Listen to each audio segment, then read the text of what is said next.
ദുർബലമായ അധസ്ഥിതാവസ്ഥതയിൽ നിന്ന്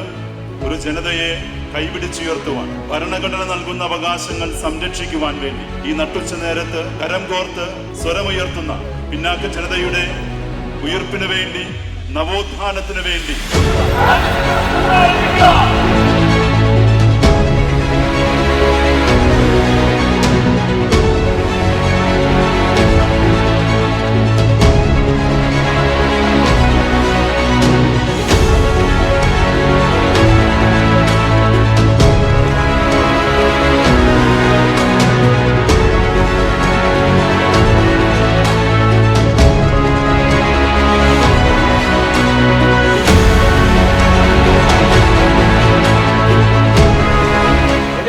മതത്തിനല്ല, ഏതെങ്കിലും ജാതിക്കല്ല, ഏതെങ്കിലും വിഭാഗത്തിന്